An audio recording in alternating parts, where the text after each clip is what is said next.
Первый месяц лета позади, наступают самые жаркие дни. Несмотря на то, что туристов в республике пока нет, на пляже немало купающихся. Местные жители, спасаясь от жары, спешат к прохладной воде, которая, кстати, прогрелась уже до 24 градусов. Однако, какой бы теплой ни была вода, самым важным фактом остается безопасность купающихся. Согласно предписаниям МЧС Абхазии, администрации городов и районов должны были подготовиться к сезону, очистить морское дно от опасных предметов, установить ограничительные буи, а также разрешающие или же запрещающие знаки. Кроме того, на каждом пляже в радиусе 100 метров должен находиться спасатель.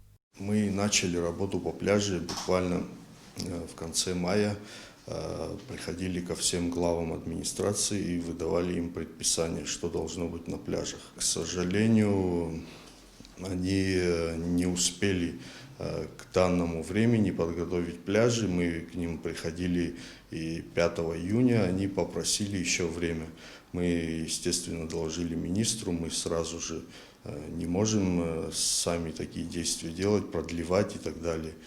Министр дал добро, чтобы продлили еще на 2 недели, но и тем не менее месяц закончился, и все равно пляжи не готовы. Основными причинами невыполнения рекомендаций стали нехватка средств и закрытие границы. Ведь все необходимые грузы доставляются из Сочи. К примеру, вдоль городского пляжа протяженностью около 1,5 километров необходимо установить 15 буйков. Главы администрации закупили данные буи в Сочи, но пока завести не могут, у них проблема с границей. Они попросили еще немного времени, и вот буквально мы вчера с ними созванивались, и я так полагаю, что в течение недели они завезут данные ограничительные буи и начнут выставлять, и остальную работу тоже будут делать по пляжам.